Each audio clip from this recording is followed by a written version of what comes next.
द्वितीय खंड प्रथम भाग और तृतीय अध्याय। प्रसंग है मुक्ति लोक का। वहां पर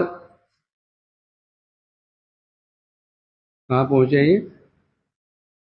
मुक्ति लोक पहुंचे हैं। वहां श्री महादेव जी वहां पर पधारे हैं। अब वहां पर क्यों पधारे श्री महादेव शिव जी क्यों पधारे, यह कारण बता रहे थे। क्योंकि वहां पर शिव जी जाते रहते कैलाश पर्वत, परंतु क्योंकि उन्हें पता था यहाँ पर विष्णु दूत आने वाले हैं, उनके दर्शन के लालसा से शिव जी मुक्ति लोक पहुंचे और विश्राम कर रहे थे।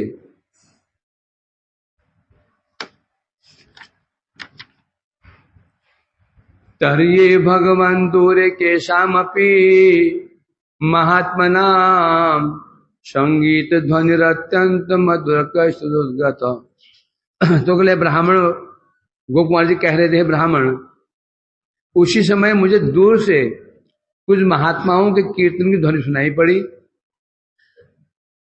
अत्यंत वो कीर्तन अत्यंत मधुर था।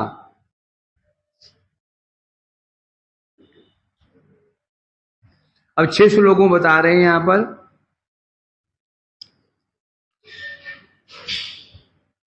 तम श्रुत्वा परमानंद सिंधु भगमग्नो महेश्वर महाप्रेम विकारात् प्रवृत्तो नर्तितुम स्वयं। इस प्रकार जो कीर्तन चल रहा था उस महात्माओं का, तम श्रुत उस कीर्तन को सुनकर के, भजन को सुनकर के, संगीत को सुनकर के महादेव जी परमानंद सिंधु मग्नो, परमानंद के सागर में निमग्न हो गए। महाप्रेम विकारात्, उनके शरीर में प्रेम के जो महाविकार हैं, सात्विक भाव प्रकाशित हो गए। प्रवृत्तो नर्तितुम स्वयं, और स्वयं नृत्य करने में प्रवृत्त हो गए। ठीक है, मैं कह रहे हैं उस कीर्तन ध्वनि को सुनकर के महेश्वर जी अत्यंत प्रेमाविष्ट हो गए। उनके शरीर में उन प्रेम के विकार प्रकाशित हो गए। श्वेत कंप, पुलक, गदगद, रोमांच, असुर इत्यादि, और वे स्वयं ही नृत्य करने लग गए। पतिव्रतोत्तमा सातु देवी नंदादि विषा प्रभु मुत्साहाय मावाद्य संकीर्तनादि। पतिव्रता उत्तमा साधु देवी नंदी आदि विषा प्रभु उत्साहायामास वाद्य संकीर्तन आदि भी।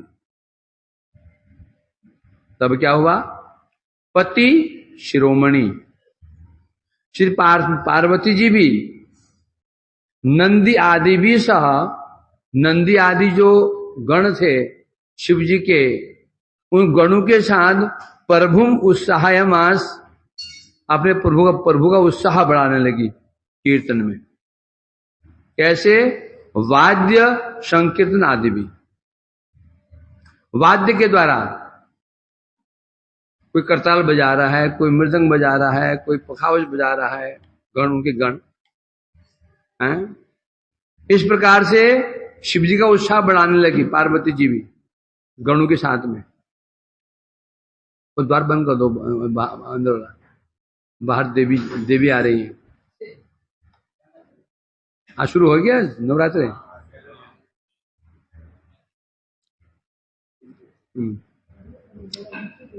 टीका में कह रहे हैं, हो अपने प्रभु शिव जी को इस प्रकार से प्रेम में अधीर होता हुआ देख करके भी पार्वती को कोई ईर्ष्या नहीं हुई। तो कुंड लगा देगा कोई, आएगा फिर कौन खोलेगा? ये कहां जाए?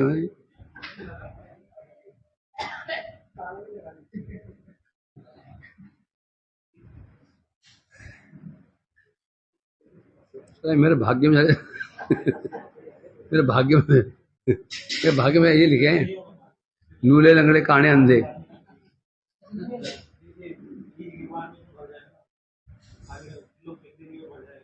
क्या समस्या होगी?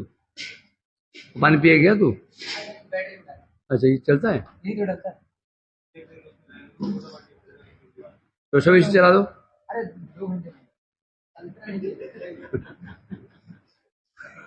सब इसे चला के पानी इकट्ठा कर लो। हैं?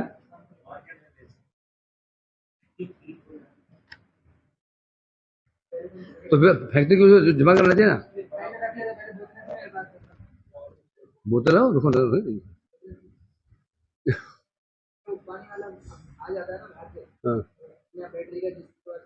हाँ लिया था। क्या चल रहा था?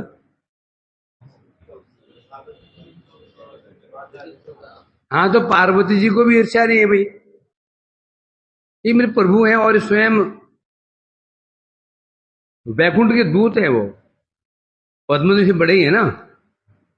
बड़े होने पर भी ये उनकी कीर्तन में उन्मत्त हो गए हैं, ईर्ष्या भी नहीं हुई। बल्कि शिव जी अपने पति गोदी में बैठ कर के ही शिव जी का अनुसरण करने लग गई। मानो तालियां बजा रही, ताली बजा करके कोई वाद्य को कीर्तन करके उत्साह बढ़ा रही है शिव जी का। ऐसा क्यों? तो बता, पतिव्रतोत्तमा, पतिव्रता है। तो यहां ये पतिव्रता शब्द क्यों लगाया? पति की जिसमें प्रसन्नता हो वही उसी में उनकी प्रसन्नता है, इसे कहते हैं पतिव्रता। उनकी पति प्रसन्न उसमें ही है, इसलिए उसी में अपने पति का उत्साह वर्धन कर रही है। नहीं तो स्वयं, तात्पर्य कहने क्या है, जो स्वयं शिव जी सबकी पूजा ले रहे थे, वहां पर पूजा किसकी हो रही थी? शिव जी की। पूजा कौन कर रहा था? उनके गण कर रहे थे। उस अवस्था में अब शिव जी पूजा करेंगे, कीर्तन कर रहे हैं उनका। तो यहां क्या संभावना थी? ईर्ष्या की संभावना थी।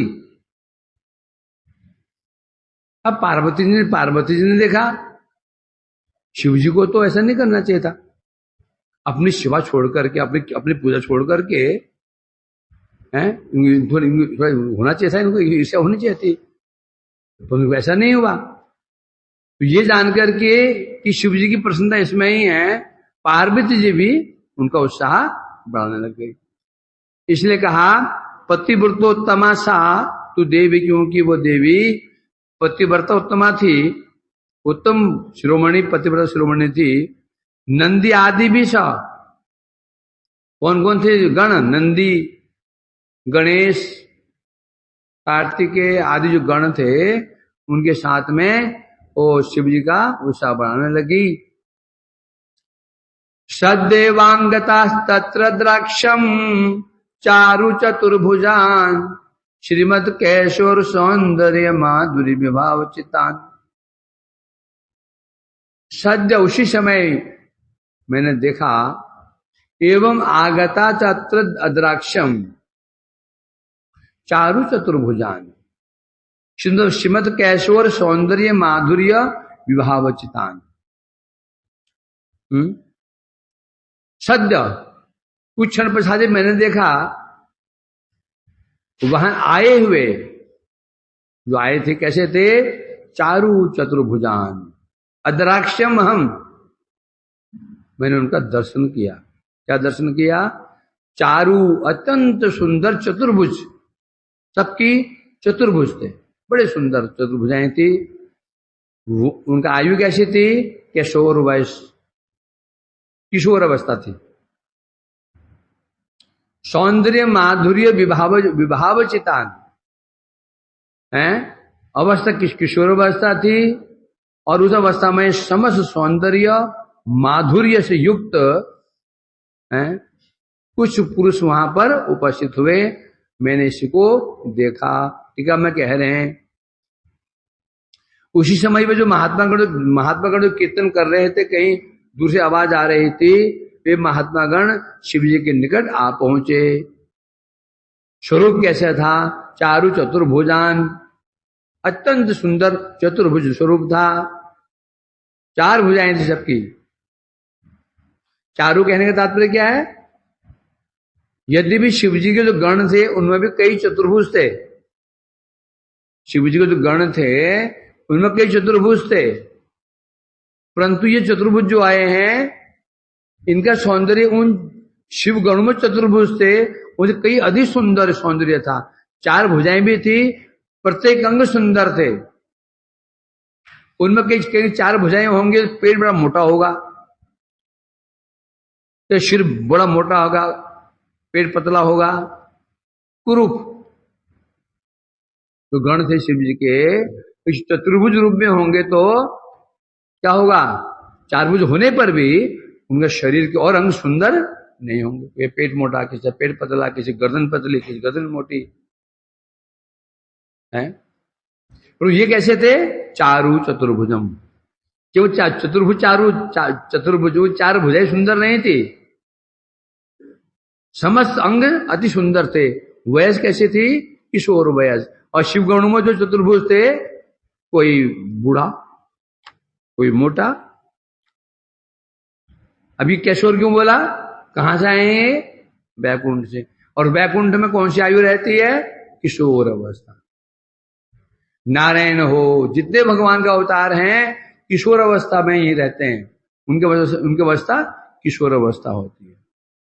स्वयं ब्रज में भी जो किशोर वयस कृष्ण का है यही है, क्या क्या है ये? स्वयं रूप। बाकी इसके ही 2 धर्म है फिर, बाल अवस्था और पौगंड अवस्था। तो इसे कह रहे हैं यहां पर। और क्या था उनकी, क्या विशेषता थी? इसलिए वामन पुराण में वैकुंठ पार्षदों की विशेषता वर्णित हुई है। क्या वर्णित हुई है?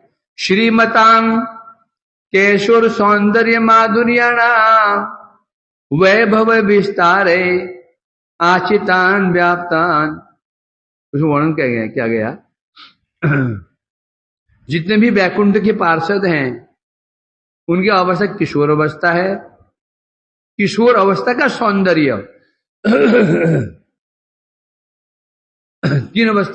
4 अवस्थाएं होती हैं नॉर्मल जगत में: बाल्यावस्था, पौगंड अवस्था, किशोर अवस्था, युवा अवस्था, वार्धक्य अवस्था। वृद्ध अवस्था को छोड़ दिया जाए, 4 बची: बाल, पौगंड, किशोर, युवा। इनमें सर्वाधिक सौंदर्य कब निखरता है? किशोर अवस्था में। बाल्यावस्था में बच्चा बड़ा मनमोहक तो होता है, और मनमोहक उसके हाव भाव होते हैं।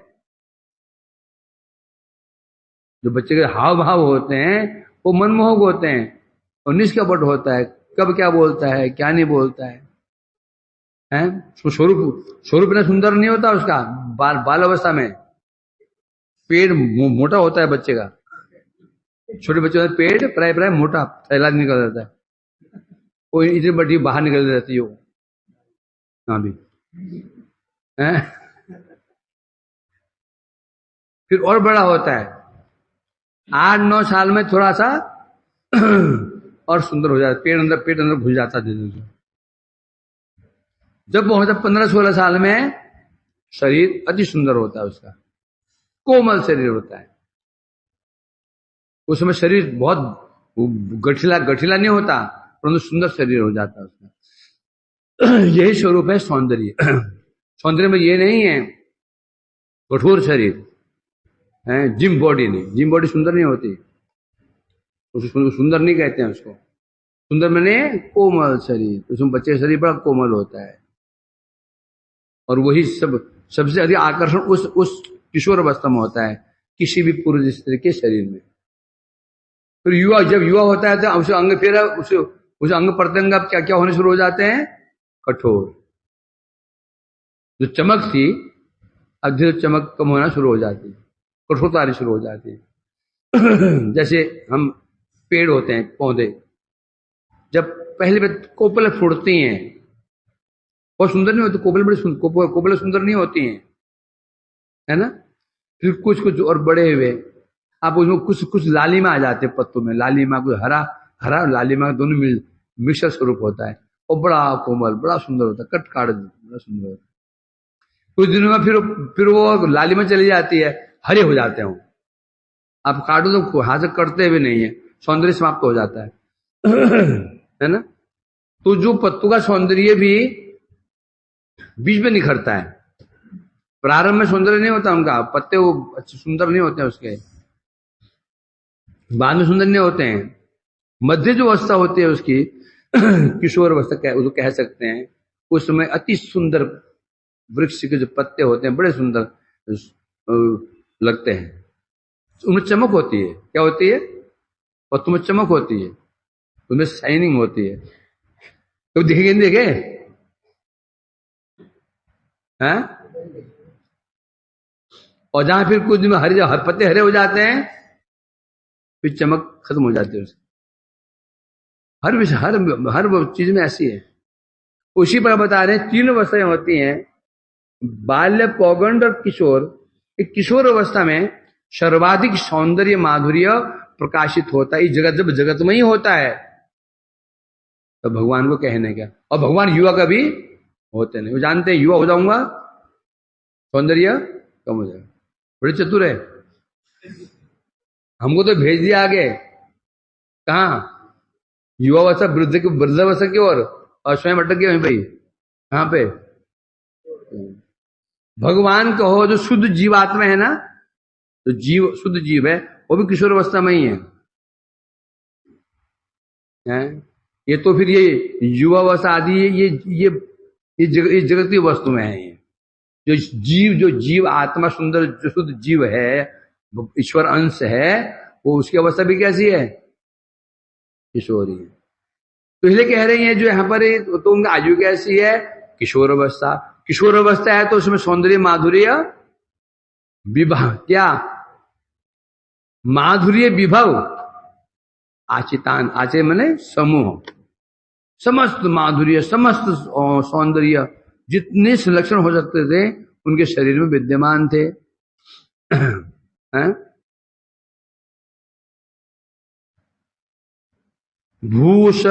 भूषाभूषण गात्रांश अंशु छटाच्छादित सेवकान निज महेश्वर महाकीर्तिगान आनंद रसाप्लुतान।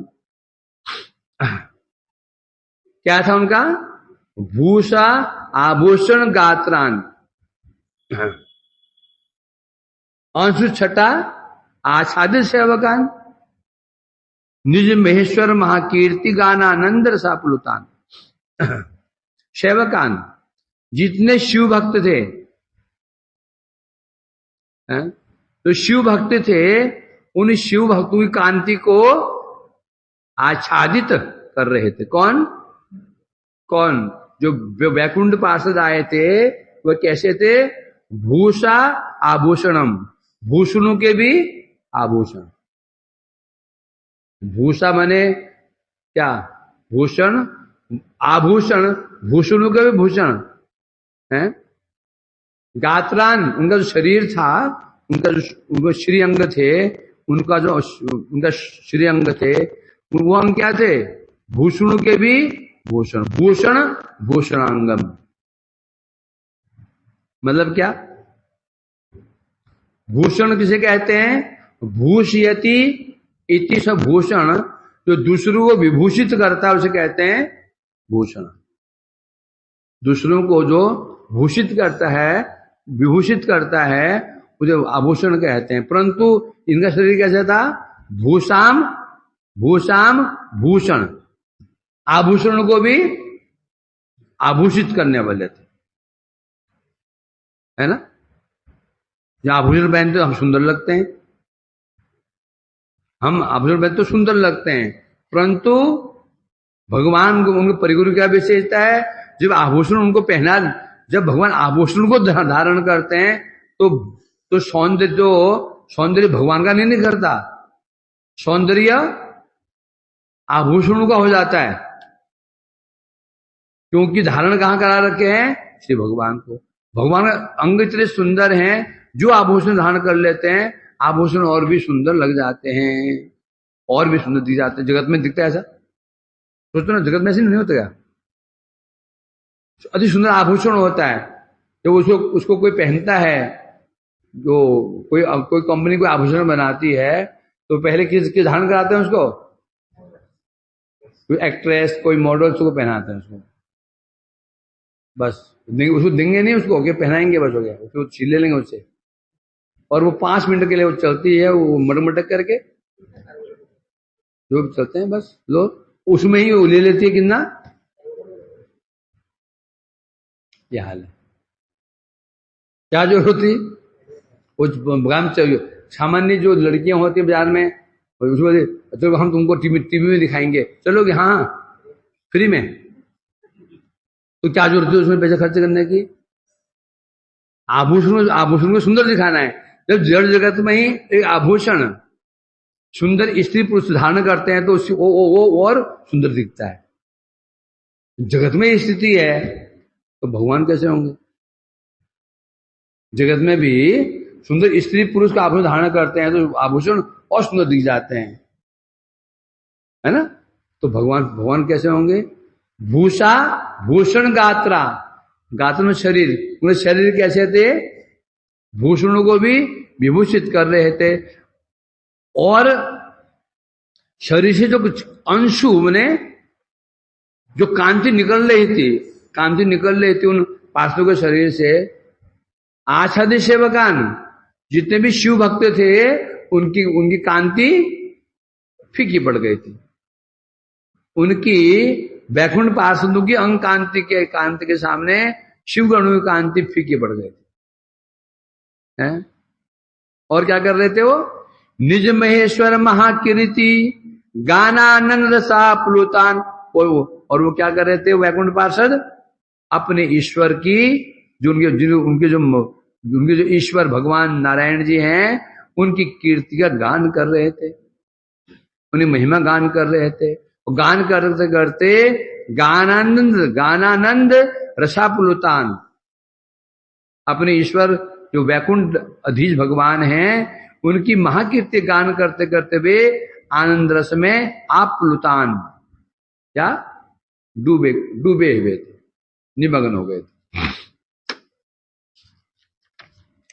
ठीक है, मैं कह रहे भूषा अलंकारान भूषयंती तादृशानि यानि गात्राणि तेषाम अंशता भी किरणाग्र भागेर आच्छादित शैवासी गणाई। बता रहे कैसे थे? अलंकारों के भी अलंकार स्वरूप थे, अलंकारों के भी अलंकार स्वरूप थे। उनके ऐसा सुंदर शरीर था। उनकी अंग कांति जो शिव भक्त थे, वो शिव भक्त थे, वो सामान्य वो भी नहीं थे। उनके शरीर से कांति निकल रही थी। सामान्य भूत कांतिमान हो सकता है, ये कैसे होंगे? तो भूत प्रेत होते हैं, उनके शरीर भी क्या होता है? कांतिवानी होता है, हैं? तो जो शिवगण थे वो शिवगण नहीं थे, उनके शरीर से भी कांति, अति अद्भुत कांति निकल रही थी। और जो कांति मुक्ति लोक वासियों की कांति को फीका कर रही थी, परंतु वैकुंठ पार्षदों की अंग कांति उन शिवगणों की अंग कांति को भी फीका कर रही थी। और वे सब के सब जो वैकुंठ पार्षद थे अपने ईश्वर वैकुंठनाथ भगवान नारायण की महाकीर्ति गान, उनकी कीर्ति, कैसे भगवान की कीर्ति है, कैसे भगवान लीलाएं करते हैं, कैसे भक्त उनके भक्त वात्सल्य, भक्तों पर कैसे कैसे कृपा भगवान करते हैं, जगत में आकर के उनका गान कर रहे,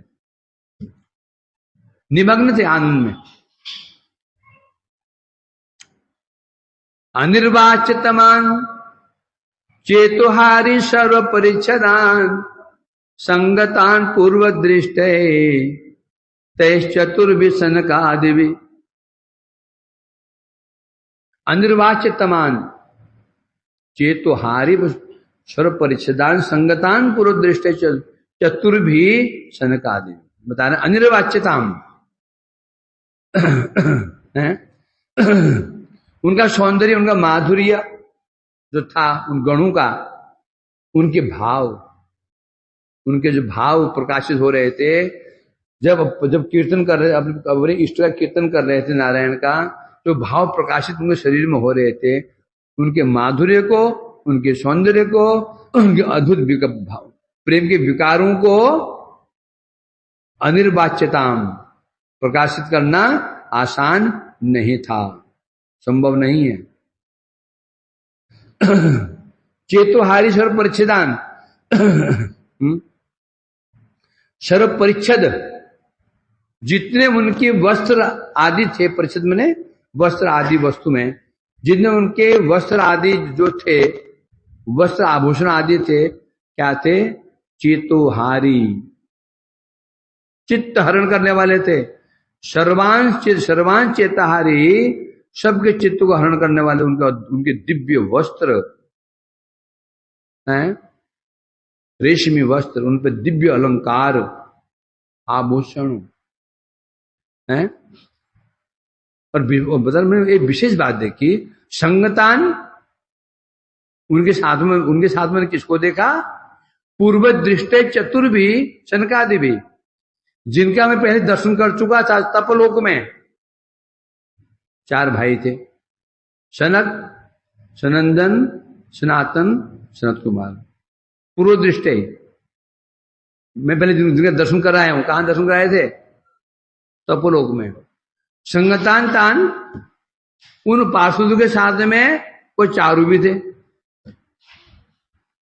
जो वैकुंठ पार्षद थे उनके साथ में वो चारू भी साथ में थे। जो चतुषण है, ब्रह्मा के 4 पुत्र हैं, जो दर्शन में कराया तपोलोक में, जो तपोलोक के निवासी थे, तो उनका दर्शन कराया था मैं, और उनको भी मैंने यहां देखा। वो भी चारू उनके साथ में ही थे। ठीक है, मैं कह रहे हैं परिच्छदान, सर्व परिच्छदान, परिच्छद माने वस्त्र अलंकार आदि, अति मनोहर थे। पहले तपोलोक में जिनका मैं दर्शन कराया था, सनकादि 4 भाई, वो भी उनके साथ में थे। अभी चतुष्सन तो कहां के निवासी हैं? ये तपोलोक के निवासी हैं। बता रहे, यद्यपि ये नित्य काल तपोलोक में निवास करते हैं, तथापि इनकी विशेषता क्या है? होने पर भी भगवत अवतारत्वात्, यदि भी तपोलोक में निवास करते हैं, और तपोलोक वैकुंठ से बाहर है। कहां पर तपोलोक? वैकुंठ से बाहर है, ब्रह्मांड के अंदर है। वो ब्रह्मांड के बाद जो 8 आवरण है उनके में अंदर है। ये तपोलोक 14 लोक के अंदर पड़ता है। भूर्भुव स्व महजन तप, यद्यपि ये तपोलोक के निवासी हैं, नित्य वही निवास करते हैं, होने पर भी भगवत अवतारत्वात्, क्योंकि भगवान के अवतार हैं। अवतार होने के कारण यद्यपि निवासी है तपोलोक के बाद फिर सत्यलोक में ब्रह्मा जी का लोक, उसके बाद फिर जो अष्टावरण है, ये मुक्ति लोक, प्रकृति आवरण, मुक्ति आवरण है, फिर शिवलोक भी है, बता रहे हैं। परंतु उनकी विशेषता क्या है? ये तपोलोक निवासी होते हुए भी भगवान के अवतार होने के कारण ब्रह्मलोक वासियों की तुलना में कम नहीं है। कोई सोचे ब्रह्मलोक तो ऊपर है, शिव सत्यलोक तो ऊपर है, ये तो नीचे वाले लोक में रहते हैं, तपोलोक में रहते जरूर हैं, परंतु भगवान के अवतार होने के कारण ब्रह्मलोक वासियों से भी ये श्रेष्ठ ही है। केवल निवास करने के कारण कोई नीचा नहीं हो जाता। निवास तो किसी कारण से नीचे हो सकता है। यानी जो ग्राउंड फ्लोर में रहेगा और छोटा होगा, सेकंड में बड़ा, थर्ड में और बड़ा है, तो होता है क्या है? उल्टा होता है, नीचे बड़ा, ऊपर और छोटा, ऊपर और छोटा, ऐसा होता है। इसलिए कह रहे हैं यहां पर तदर्शन स्वभावोत्थ परहर्षा कृष्ण मानस नाज्ञाशिषम किमप्यंतर बहिष्य निज प्रियम। तदर्शन स्वभाव उत्थ प्रहर्ष आकृष्ट मानस न नाज्ञाशिषम किमपि अंतर्बहिश्च अन्यत निज प्रियम तद दर्शन स्वभाव। अब यहां पर बता रहे हैं उनके दर्शन का एक स्वभाव है। हर वस्तु का स्वभाव होता है। स्वस्य भावयति स्वभाव, वो भाव स्वस्य भाव में होता है, वो वस्तु के साथ ही उत्पन्न होता है, वस्तु के साथ रहता है, वस्तु उसे अलग कोई कर नहीं सकते। उसे कहते हैं स्वस्य भाव। वस्तु का स्वभाव, स्वस्य भाव माने वस्तु का परिचय हो। स्वस्य माने वस्तु न भाव, वस्तु का भाव, भाव माने उसका परिचय। आग का स्वभाव जलाना है। आग का परिचय क्या है? क्या परिचय? उसकी दाहिका शक्ति उसका परिचय है। उसकी दाहिका जो शक्ति है अग्नि की, वही वस्तु का परिचय है।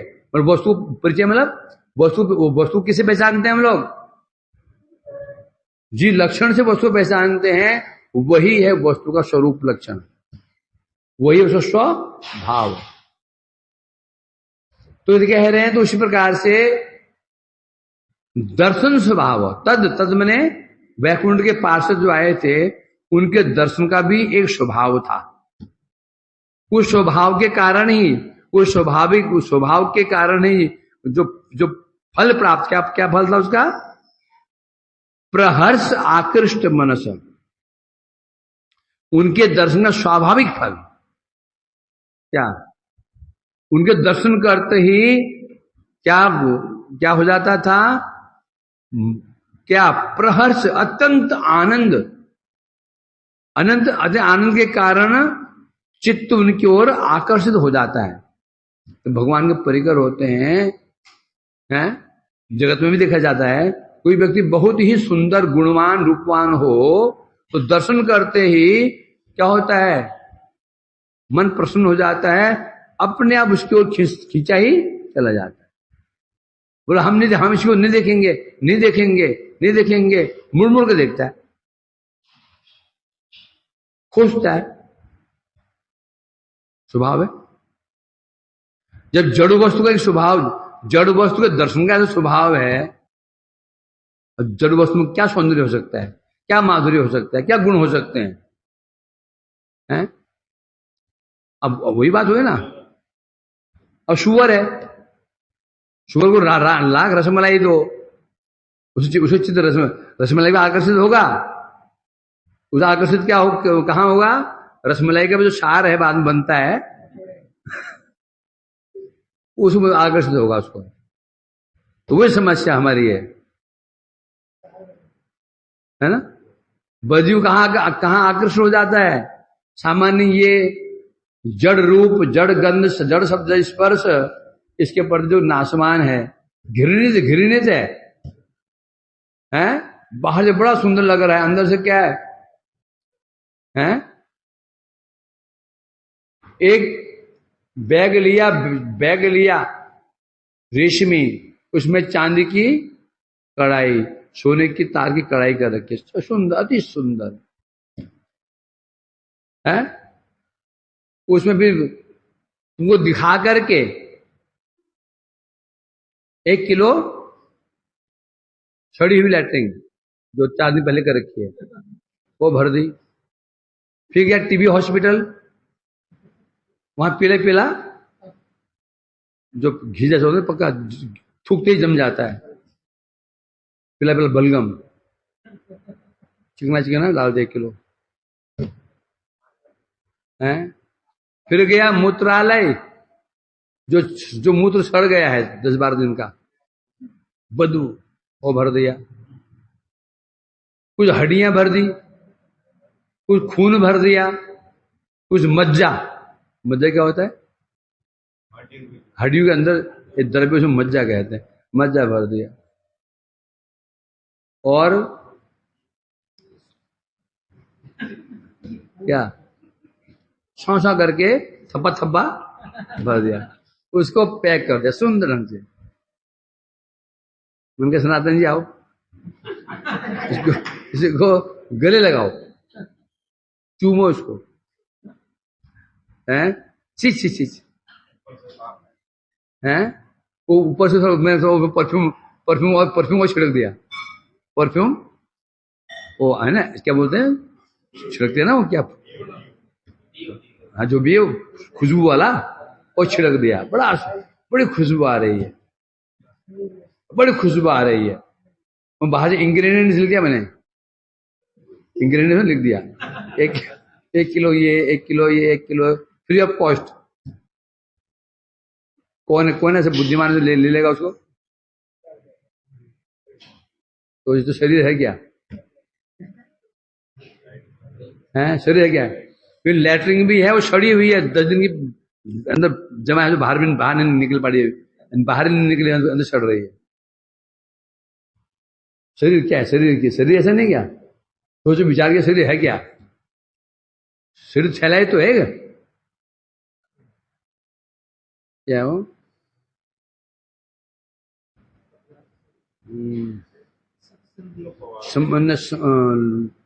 समस्वरू,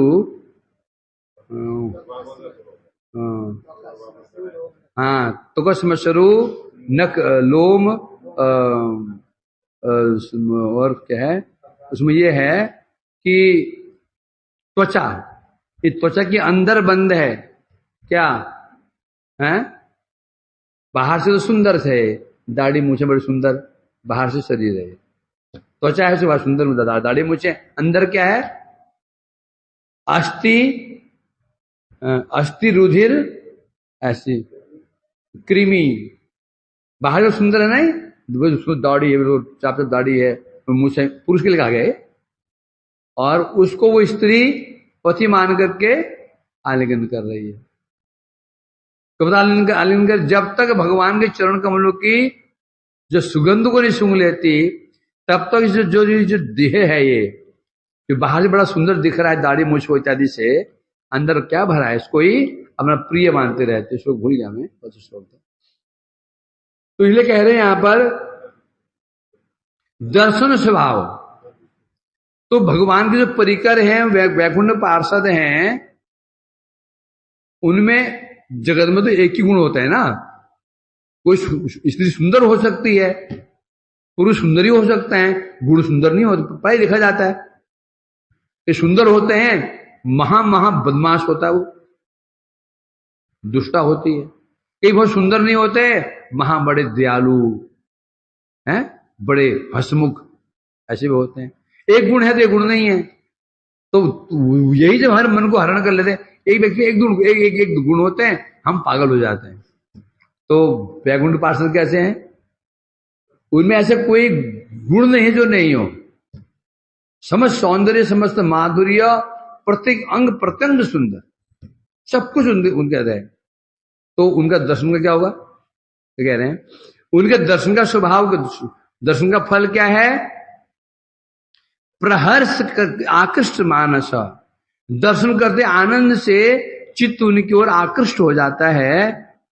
हो गया, मेरा भी हो गया था, उसी मेरा मन उनके बढ़ते ऐसा आकृष्ट हुआ, नाज्ञा शिष्यम किमपि अंतर्बहिश्च अन्यत निज प्रियम, ऐसा आकृष्ट हो गया उस समय, अंतर और बाहर, जो मेरे अंदर है या बाहर है, मैं किसी भी अपने अन्य प्रिय वस्तु को नाज्ञा शिष्यम जान नहीं पाया, भूल गया। मैं मेरे सामने कौन है, मैं सुंदर हूं, अंदर मेरे अंदर क्या है, बाहर क्या है, सब भूल गया। मैं से आविष्ट हो गया, आनंद में डूब गया उनका दर्शन करके। कि अंतर बहिष्य अन्यत निज प्रियम, उनको छोड़ करके अब जो जिन्हें मैं अभी तक प्रिय मान रहा था, किन्हें? शिव जी को, शिव गणों को, शिवलोक को श्रेष्ठ मान रहा था, आदि आदि, अब मैं सबको भूल गया, जान ही नहीं पाया, शुद्ध बुद्ध खो बैठा उनको देख करके आनंद के मारे। टीका में कह रहे हैं उस समय उनके साक्षात दर्शन से मैं अंदर या बाहर, अपना या पराया, किसी भी अन्य प्रिय विषय को जान नहीं सका। जो अभी तक जो मुझे बहुत प्रिय था, सब भूल ही गया उसको मैं, उनका दर्शन करके। कारण क्या था? कारण ये था दर्शन स्वभाव उत्थ प्रहर्ष। दर्शन के स्वभाव से जो आनंद उत्पन्न हुआ, वस्तु दर्शन का स्वभाव है, जो वो तुम दर्शन करते हैं स्वभाव क्या उसका? आनंद। उन्नत वस्तु हुई तो, और शब्द दर्शन है। दर्शन शब्द किसी लिए उपयोग होता है? कोई बोलता है आज मैंने एक मरे हुए पुत्र का दर्शन किया रास्ते में, बोलता कोई? एक आदमी रास्ते में, आदमी बड़ा एक्सीडेंट था, मैं दर्शन किया, बोलता क्या? दर्शन शब्द का उपयोग को लगता है श्रेष्ठ के लिए, है ना? क्या बोलता? मैं देखा कुत्ता, मैं कुत्ते को मरे हुए देखा, दर्शन किया कोई नहीं बोलता। कर बोलता क्या? नहीं बोलता। सिर्फ दर्शन है। शब्द क्या है यहां पर? दर्शन है। तात्पर्य क्या हुआ इसका? उत्तम वस्तु का दर्शन करने से आनंद होता है। हम आनंद तब होता है जो वस्तु उन्नत उत्तम होती है, हमसे उत्तम होती है, आनंद होता है। जो वस्तु हमसे उत्तम नहीं हो, उस दर्शन से आनंद नहीं होता है। इसे कह रहे हैं दर्शन स्वभावत। दर्शन माने वो जो महापुरुष थे वो कैसे थे? गुणों में, सौंदर्य में, माधुर्य में। शिवलोक जो मुक्ति लोक के जो बातें किया, जो शिव जी ऊपर उतरे थे, उनके जो गण थे उनसे भी सौंदर्य माधुर्य में कई गुना अधिक। स्वाभाविक आनंद हुआ मेरे मन में, और आनंद के कारण मैं सब भूल गया। क्षणास्वस्त्वप्यहो तेषां दासत्व विचेतसा नाशकम याचितुम भीत्या लज्जया सा दुषो दुर्घटम। क्षणात्, कुछ क्षण के पश्चात मैंने अपने आप को शांत किया, स्वस्थ किया। मैं तो अब शुद्ध बुद्ध खो बैठा था, मैं कहाँ हूं, क्या कर रहा हूं, क्या करना है, हक्का बक्का रह गया था। उनका दर्शन करके, शब्द है हक्का बक्का, हक्का बक्का। कुछ क्षण बाद फिर मैंने अपना को शांत किया, बड़े मुश्किल से शांत किया, स्वाभाविक अवस्था को प्राप्त किया मैंने। अब करने पर भी तेषाम दास चेतसा, इच्छा हुई। क्या इच्छा हुई है? कि मैं इनका दास बन जाऊं। दासत्व अभी चेतसा, मैं इनका जो महापुरुष आए हैं मैं इनके सेवक बन जाऊं। इच्छा तो हुई, बड़ी इच्छा हुई। होता ही है, कोई सुंदर पुरुष होता है तो हम क्या चाहते हैं? ये हमारे मित्र बन जाए, है ना? ये नहीं होता, हमें ये रहता है कि क्या मेरे से मित्र नहीं, ये मेरा मित्र बन जाए, अर्थात ये श्रेष्ठ है, मैं इसके अधीन हो जाऊं। ये इच्छा करता है। मूल तत्व ये होता है। जब सुंदर व्यक्ति को देखते हैं तो वहां पर दासत्व ही रहता है, अर्थात हम जो मेरा आकृष्ट कौन हुआ? मैं कि वो? आकृष्ट कौन हुआ? मैं कि वो? मैं आकृष्ट हुआ हूं। तो यहाँ छोटा कौन हुआ? झुका कौन है? मैं झुक गया ना। ये प्रकार से दासत्व ही है। स्त्री को देखा आकृष्ट हो गया, दासत्व भाव, मैं इसके गुलाम बन जाऊं। पुरुष को देखा आकृष्ट हो गया, मैं आकृष्ट हुआ हूं ना, उसमें आकृष्ट हुआ है। जो आकृष्ट होता है, एक आकृष्ट होता है, आकृष्य होता है ना? जो आकृष्ट होता है वो छोटा होता है, जो आकर्षक होता है, जो आकर्षक और आकृष्ट, आकर्षक और आकृष्ट। दृश्य आकर्षक है, दर्शक आकृष्ट है। श्रेष्ठ कौन हुआ?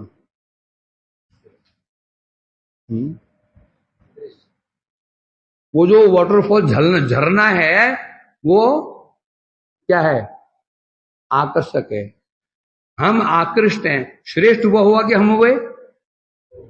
बोल रहे हम हुए कि हम तो जीते प्राणी हैं, वो तो पानी बह रहा है। नहीं, क्योंकि वो झरना हम तक नहीं पहुंचा हुआ है। हम पैसा खर्च करके धक्के मुक्के खा करके हम वहां पहुंचे हुए हैं। तो श्रेष्ठ कौन हुआ? हम आकृष्ट हुए, हम उसी प्रकार से बता रहे हैं यहां पर आकृष्ट, अर्थात मैं उनमें मैं आकृष्ट हो गया था। इसका मतलब क्या हो गया? दासत्वम अपि चेतसाम, इच्छा हुई ऐसे महापुरुष, सुंदर महापुरुष हैं, इनके साथ मैं इनकी सेवा, इनका सेवक बन जाऊं। परंतु मन में आने पर भी न अशकम याचितम, नाशकम याचितुम, नाशकम, परंतु मैं उनसे ये याचना करने में समर्थ नहीं हुआ। नाशकम याचितुम, ये उनसे प्रार्थना करना है मुझे अपने दास बना लो, मैं समर्थ ये कह याचना करने में समर्थ क्यों नहीं हुआ? भित्या लज्जया सुदुर्घटम, दो कारण थे, भय और लज्जा। क्योंकि सुदुर्घटम है, क्योंकि जो मेरी कामना थी वो कामना क्या थी? दुर्घट नहीं। दुर्घट में होता है जो घटना बड़ा मुश्किल है, फिर आगे शु लग गया, शु दुर्घटम। पहले दुर्घट बने होता है बहुत कठिन, जिसे हम प्राप्त कर सकते हैं, आगे शु लग गया, दो हो गया, दो विशेषण क्या? दु और शु। अत्यंत जो दुर्घट था, दुर्घट बने होना है जो होना जो घटना आसान नहीं है, बहुत कठिन है। अर्थात उनका दास बनना आसान नहीं था। कैसा था? दु और सु। तो ऐसे अत्यंत दुर्घट सुदुर्घट जो मेरी जो इच्छा थी, जब बहुत दूर, अब भीत्या लज्जिया, दो कारण में भीत और भैया और लज्जा। अर्थात तात्पर्य क्या है? इतनी उन्नत वस्तु और मैं योग्य हूं नहीं। जब योग्य नहीं हो तो मांगने में क्या लग रही है? भय भी लग रहा है। भय कब लगता है? कहीं डांटे ना दे, या शर्म लग रही है, कहां ये कहां मैं, बोना होकर के चांद को छूने जैसी स्थिति है। तो दो कारण से आदमी नहीं कर पाता है, भय और लज्जा के मारे। ठीक है, मैं कह रहे हैं, बता रहे हैं, ओहो मने आश्चर्य का लक्षण। ओहो क्या आश्चर्य! कुछ क्षण के पश्चात मैंने अपने आप को शांत किया, मैं स्वाभाविक वस्तु को प्राप्त हो गया। अब इच्छा तो हुई थी, जो अति सुंदर चतुर्भुज गण जो विराजमान थे, इनमें इनके दास बन जाऊं। परंतु वस्तु क्या, जो मेरी इच्छित वस्तु थी, प्राप्य वस्तु क्या थी? वो प्राप्य वस्तु क्या थी? सुदुर्घट, आसान, बहुत कठिन थी। इसीलिए मैं मन के द्वारा भी, क्या बता रहे हैं यहां पर, दासत्वम अपि चेतसाम न अशकम, चेतसाम अपि, मांगना बहुत दूर की बात है, मैं मन से भी इच्छा नहीं कर पाया। कोई वैसी बहुत, हम तो मन से इच्छा कर लेते हैं, मांग नहीं पाते हैं। इच्छा तो कर ही सकते हैं, मन तो क्या, मन में कौन झांक रहा है? परंतु मन से भी मैं इच्छा नहीं कर पाया, चित्त से भी, कि मैं यासा नहीं, मन से भी, है ना, कि मन अच्छा होते मिल जाता, अच्छा होता, इच्छा तो हो रही थी, परंतु मैं मन से भी इच्छा नहीं कर पाया, ऐसी वस्तु नहीं कर पाए। किस लिए? भय और लज्जा बशत। अब यदि मानो मना ब्राह्मण ने पूछा, गोकुमार जी, तो इसमें भय लज्जा कैसी बात? भय और लज्जा कारण क्या है? आपको भय क्यों हुआ, लज्जा क्यों हुई आपको? उत्तर दे रहे हैं, उत्तर दे दिया, सुदुर्घटम, एक शब्द से उत्तर दे दिया। आपको भय क्यों हुआ, आपको लज्जा क्यों आई, एक शब्द में उत्तर दे दिया। बुद्धिमान व्यक्ति के लिए एक शब्द बहुत होता है प्रकाशित, सुदुर्घटम, बस सीधा। क्योंकि जो मैं चाह रहा था वह सुदुर्घट था, घटना बहुत बहुत कठिन था, है ना। अर्थात परम दुर्लभ वस्तु की प्रार्थना, जब हम किसी परम दुर्लभ वस्तु की प्रार्थना करना चाहते हैं, या उस उच्च उच्च पद की प्रार्थना करना चाहते हैं, वो देखते हैं कि मैं तो अयोग्य हूं, मैं तो अयोग्य हूं। अयोग्य होने के कारण अपराध वशतः निज जन्म में स्वभावत लज्जा भय उत्पन्न हो जाता है। अर्थात क्या बता रहे यहां पर, अपराध वशतः मैं अयोग्य हूं। कैसे मान लिया अयोग्य हूं? हम कैसे माना मैं अयोग्य हूं? कि श्रेष्ठ वैष्णव हैं, भगवान हम कृपा करेंगे नहीं करेंगे, कृपा करेंगे, मैं उनसे प्रार्थना करूं, मैं अयोग्य कैसे मानूं? अपने आप को योग्य कैसे मानूं? है? यदि मैं अपराध करता हूं, अपराध भरे में गुरु वैष्णव में निष्ठा नहीं है, उनके दोष देखने में मैं बहुत पारंगत हूं, दोष देखता हूं उनकी, तो शर्म नहीं आएगी क्या? हे भगवान मुझे मंजरी भाव दे दो। हम तो रोज ही मांगते हैं, नहीं मांगते यहाँ पे? हैं? मुन्नर ए अभिलाष हो जे क्या नहीं होते, हाँ भोज ब्रजवास रोज मांगते हैं, क्योंकि हम निर्लज हैं। क्या है? निर्लज हैं। नुपुर होए चरणे बाजी बगो, ये बोलो मोबाइल होए जागते बाजी बगो, ये तो होना चाहिए था। नुपुर होए बाजी बगो, हाँ हो सकता है। गो मने हैं, गो मने पशु में निज, गो मने गधा भी होता, गोधम, गायों में जो गधम है, गोखर होइया है, रंभाई बगो, गोखर में गधा, भाव भाव करते ना, हाचू हाचू हाचू, ये स्थिति है वास्तव में। क्योंकि हमारी प्रार्थना कैसी है, उस बच्चे की भांति जो पता ही नहीं, मुझे पता ही नहीं है, पापा पापा मेरे को तो वो ये जो है ना, ये गाड़ी खड़ी है ना, ये गाड़ी है 40 लाख की, मुझे ये गाड़ी चाहिए, मुझे पता नहीं गाड़ी की कीमत कितनी है, इच्छा कर रहा है। हमारी भी स्थिति यही है भी। वो भाव क्या है? क्या मंजरी भाव है? अनुभव नहीं। तभी तो योग्यता ना रहने पर, हम योग्यता ना रहने पर भी जब हम मांग रहे हैं तो क्या मानना पड़ेगा? हमें उस वस्तु की कीमत का पता ही नहीं है, अनुभव ही नहीं है। यदि अनुभव हो गया वो क्या वस्तु है, फिर क्या मांगेंगे? क्या मांगेंगे? हमार जीवन सदा पापे रहतो किशु नाही मोर गोपीनाथ मम निवेदन सुनो, फिर गाएंगे। क्योंकि उस वस्तु प्राप्त करने के लिए अधिकार, योग्यता। हमारी समस्या में तो बच्चे की भांति है, वो पापा पापा वो है ना, वो गाड़ी, वो नीली वाली गाड़ी, वो आप वो ले लेना, ठीक है ना, वो लेना। फिर हम घूमने चलेंगे पहाड़ों में। अब आप क्या बोले उसको? बताइएगा 40 लाख की गाड़ी होती है, 40 लाख क्या होता है ये पता नहीं, 40 लाख क्या होता है वो सोचा है, वो यार खिलौने मिल जाते हैं ऐसे ही।